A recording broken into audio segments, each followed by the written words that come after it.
Chocolate கேட்டு அடம் பிடிக்கிற குழந்தைங்களுக்கு ஹெல்த்தியான கிட்கேட் சாக்லேட்டை நம்ம வீட்டிலே செஞ்சு கொடுக்கலாம். இந்த வீடியோவில் தெளிவாக சொல்லியிருக்கேன். ஸோ வீடியோவை ஸ்கிப் பண்ணாமல் பாருங்கள்.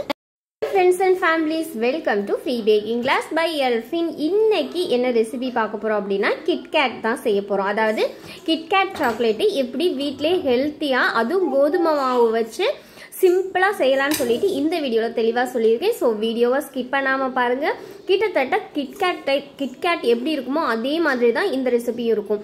நீங்கள் ஃப்ரீயாகவே பேக்கிங் கற்றுக்கணுமா இல்லை பேக்கிங் கிளாஸ் பக்கத்தில் இல்லைன்னு கவலைப்படுறீங்களா? ஜஸ்ட் எங்கள் சேனலை சப்ஸ்கிரைப் பண்ணி ஃப்ரீ பேக்கிங் கிளாஸில் ஜாயின் பண்ணிக்கோங்க. நாங்கள் உங்களுக்கு ஃப்ரீயாகவே பேக்கிங் கிளாஸஸ் ப்ரொவைட் பண்ணுறோம். எங்களுடைய சேனல் உங்களுக்கு பிடிச்சிருந்துச்சுன்னா லைக் பண்ணுங்கள், ஷேர் பண்ணுங்கள், கமெண்ட் பண்ணுங்கள், சப்ஸ்கிரைப் பண்ணுங்கள், பக்கத்தில் இருக்க பெல் ஐக்கானை கிளிக் பண்ணி ஃப்ரீ பேக்கிங் கிளாஸில் ஜாயின் பண்ணிக்கோங்க. வீடியோ உங்களுக்கு பயனுள்ளதாக இல்லாட்டியும் பயனுள்ள ஒருத்தவங்களுக்கு அனுப்புனீங்கன்னா கண்டிப்பாக அவங்களுக்கு உதவியாக இருக்கும். Thank you for all. ஃபர்ஸ்ட்டு ஒரு பாத்திரத்தில் சுடுதண்ணி எடுத்திருக்கேன். இந்த சுடுதண்ணிக்குள்ளே நான் ஒரு பவுலில் பட்ரு வச்சுருக்கேன். இதை இந்த மாதிரி தான் நம்ம மெல்ட் பண்ணணும். டைரெக்டாக அடுப்பில் வச்சு மெல்ட் பண்ணும்போது அது ஓவர் ஹீட்டில் திரிஞ்சு நெய் மாதிரி ஆயிரும். ஸோ இந்த மாதிரி ஒரு பாத்திரத்தில், அதாவது இந்த பாத்திரமும் டச் ஆகலாம், ஒன்றும் பிரச்சனை இல்லை. இந்த தண்ணிக்குள்ளே இந்த பவுல் இருக்கிற மாதிரி வச்சு இதை நம்ம மெல்ட் பண்ணி எடுத்துக்கலாம். பாருங்கள், கம்ப்ளீட்டாக இந்த பட்ரு மெல்ட் ஆயிருச்சு. இந்த மாதிரி தான் நம்ம மெல்ட் பண்ணணும். நீங்கள் அடுப்பில் டைரெக்டாக ஒரு தாச்சியிலையோ ஒரு பேன்லேயோ வச்சு பண்ணும்போது பட்ரு திரிஞ்சு வெண்ணெய் ஆயிரும். இப்போ இதை எடுத்து சுடுதண்ணிலேருந்து நம்ம வெளியில் எடுத்து வச்சிடலாம். நார்மல் சுகர் 250 ml கப்பில் 1/4 கப் அளவு எடுத்திருக்கேன். அதாவது 50 கிராம் அளவு எடுத்திருக்கேன். நீங்கள் பவுடர் பண்ண சுகர் எடுத்துக்கிறீங்கன்னா கரெக்டாக 50 கிராம் அளவு எடுத்துக்கோங்க. நம்ம உருக்கி வச்சுருக்கோம்ல பட்ரு, அது கரெக்டாக 1/4 கப் அளவு எடுத்திருக்கேன். அதாவது கரெக்டாக 60 ml. ஓகே, 1/4 கப் அளவு பட்ரு எடுத்திருக்கேன். இது லைட்டாக வெதுப்பாக தான் இருக்குது. இதில் ஒரு பிஞ்ச் அளவு சால்ட்டு சேர்த்துருக்கேன். அதே 1/4 கப் அளவு சுடு தண்ணி எடுத்திருக்கேன். ரொம்ப சூடாக இல்லை, ஆனால் கொஞ்சம் வெதுப்பான சூட்டில் இருக்கிற மாதிரி, அதாவது 60 ml 1/4 கப் அளவு எடுத்திருக்கேன். இப்போ இது எல்லாத்தையும் நம்ம ஒன்றா சேர்ந்து மிக்ஸ் பண்ணி எடுத்துக்கலாம். அதாவது இந்த சுகர் தண்ணியில் கரையிற அளவுக்கு மிக்ஸ் பண்ணி எடுத்துக்கலாம். இதில் 1/2 டீஸ்பூன் அளவு வெண்ணிலா எசன்ஸ் சேர்த்துக்கலாம். இந்த வெண்ணிலா எசன்ஸ் ஏன் சேர்க்குறோம் அப்படின்னா இந்த லைட்டாக பட்டரோட ஸ்மெல் வரும், அதை கண்ட்ரோல் பண்ணுறதுக்காக இந்த வெண்ணிலா எசன்ஸ் சேர்த்துக்கிறோம். 250 ml கப்பில் 1 கப் ப்ளஸ் 2 டேபிள் ஸ்பூன் அளவு கோதுமை மாவு எடுத்திருக்கேன். கோதுமை மாவுக்கு பதிலாக நீங்கள் மைதா யூஸ் பண்ணுறதா இருந்தாலும் அதை கூட எடுத்துக்கலாம், ஒன்றும் பிரச்சனை இல்லை. இப்போ இந்த மாதிரி சாஃப்டான டோவை நம்ம பிசைஞ்சு எடுத்துக்கலாம்.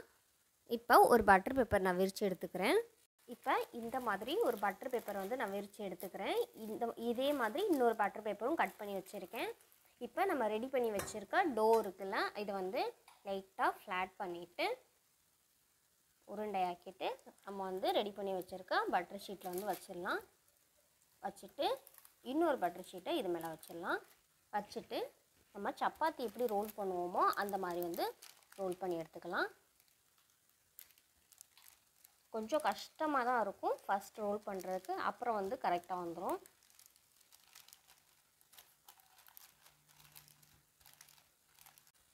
இந்த மாதிரி ஈவனாக ஸ்ப்ரெட் பண்ணி எடுத்ததுக்கப்புறம் நம்ம பட்டர் ஷீட்டை ரிமூவ் பண்ணிக்கலாம். ரிமூவ் பண்ணிவிட்டு நம்ம என்ன பண்ணணும், கட் பண்ணி எடுத்துக்கணும். ஓகே, இந்த எட்ஜிலலாம் எக்ஸ்ட்ரா இருக்குல்ல, அதாவது சரிசமமாக இல்லாமல் இருக்குல்ல, அதெல்லாம் நம்ம கட் பண்ணி எடுத்துக்கலாம். மாதிரி கட் பண்ணதுக்கப்புறம் நம்ம நம்மளுக்கு தேவையான அளவில் நம்ம இந்த மாதிரி கட் பண்ணி எடுத்துக்கலாம். அதாவது கேட்டோட சைஸ் எவ்வளவோ அந்த மாதிரி நம்ம கட் பண்ணி எடுத்துக்கலாம். கட் பண்ணுறது செம்ம சாட்டிஸ்ஃபைடாக இருக்கும், நல்லா ஸ்மூத்தாக இருக்கும். ஈவனாக கட் பண்ணி எடுத்துக்கோங்க. அதாவது நம்ம கேக் கட் பண்ணுவோம்ல அந்த நைஃப், அதை வச்சு நீங்கள் கட் பண்ணாதீங்க. இந்த மாதிரி ஒரு ஸ்கேலு இல்லைன்னா பேலட் நைஃபு அந்த மாதிரி இருக்கும்ல, அதை வச்சு கட் பண்ணிங்கன்னா கொஞ்சம் ஈஸியாக இருக்கும்.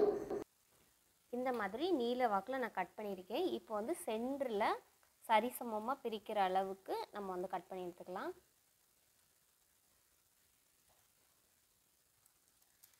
கட் பண்ணிவிட்டு எடுத்துடலாம். இப்போ நம்ம இதை பேக்கிங் ட்ரேயில் வச்சுக்கலாம். இப்போ இதை ஒரு பேக்கிங் ட்ரேயில் அப்படியே நம்ம ட்ரான்ஸ்ஃபர் பண்ணி வச்சுக்கலாம்.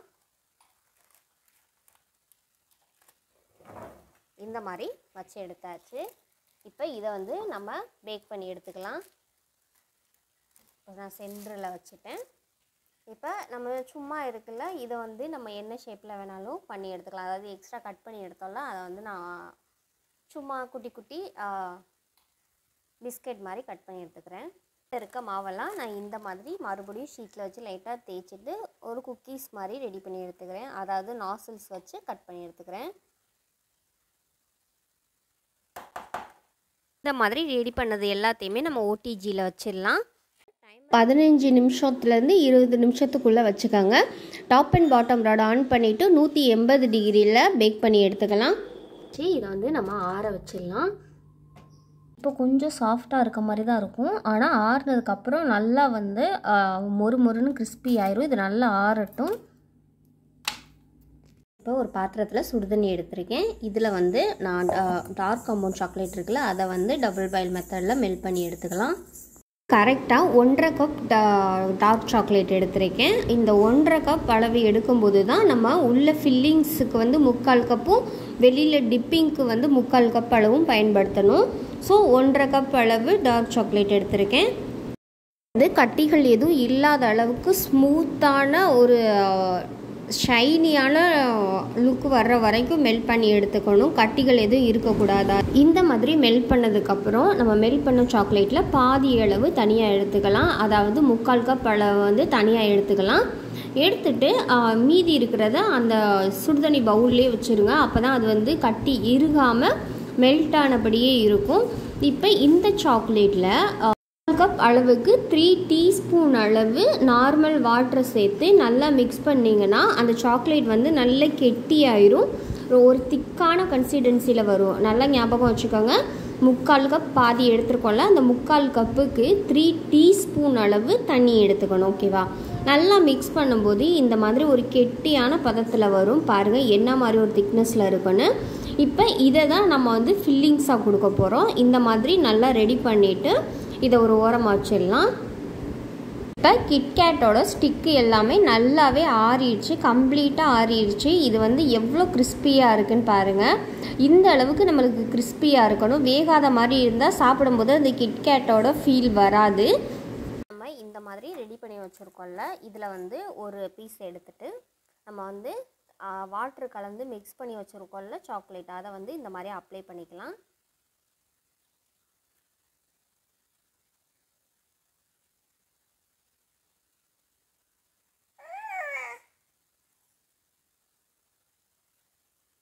இந்த மாதிரி அப்ளை பண்ணியாச்சு. இப்போ இது ஒரு ஓரமாக வச்சுட்டு அதே மாதிரி இன்னொரு லேயர் எடுத்து இந்த லேயர் மேலே இப்படி ஜாயின் பண்ணிடணும். ஓகே, இப்படி ஜாயின் பண்ணிவிட்டு மறுபடியும் நம்ம வந்து சாக்லேட்டை வந்து அப்ளை பண்ணிக்கணும். ஓகே, இந்த மாதிரி அப்ளை பண்ணிவிட்டு மறுபடியும் இன்னொரு சாக்லேட் இருக்குல்ல, அதை வந்து நம்ம அதாவது இன்னொரு பீஸ் எடுத்து இது மேலே வச்சிடணும். ஓகே, நம்ம கிட்கேட் வந்து ரெடி ஆயிடுச்சு. இப்போ இதை வந்து சைடில் இருக்கிறதெல்லாம் ஈவன் பண்ணிக்கோங்க. இந்த மாதிரி ஈவன் பண்ணிவிட்டு இந்த மாதிரி எல்லாத்தையும் நம்ம ரெடி பண்ணி எடுத்துக்கலாம். இந்த மாதிரி நான் 4 பீஸ் வந்து ரெடி பண்ணி வச்சுருக்கேன். இப்போ வந்து நம்ம மெல்ட் பண்ணி வச்சுருக்கோம்ல சாக்லேட்டை, அதை வந்து எடுத்துக்கலாம். நல்ல ஒரு சூப்பரான டெக்ஸ்சரில் இப்படி மெல்ட் ஆகிருக்கணும். ஓகேவா? இந்த மாதிரி மெல்ட் ஆகிருக்கணும். இப்போ இந்த சாக்லேட்டை வந்து நம்ம இதில் வந்து டிப் பண்ணி எடுக்க போகிறோம். இந்த மாதிரி போட்டு நல்லா சாக்லேட்டில் டிப் ஆக்கிட்டு வந்து இதை எடுத்துடலாம். பாருங்கள் எந்த அளவுக்கு சூப்பராக சாக்லேட்டில் டிப் ஆகிருக்குன்னு.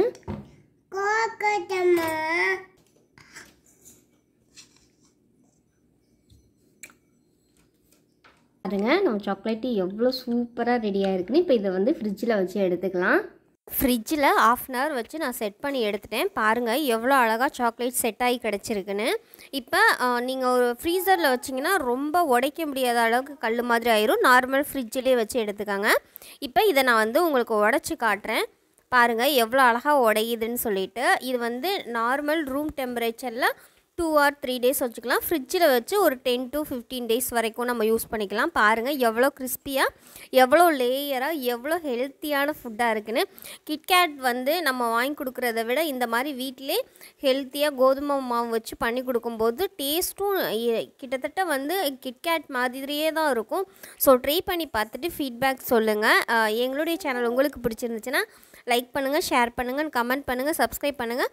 பக்கத்தில் இருக்க பெல் ஐக்கானை கிளிக் பண்ணி ஃப்ரீ பேக்கிங் கிளாஸில் ஜாயின் பண்ணிக்கோங்க. நீங்கள் கொடுத்த லவ் அண்ட் சப்போர்ட்டுக்கு ரொம்பவே நன்றி. Thank you for all.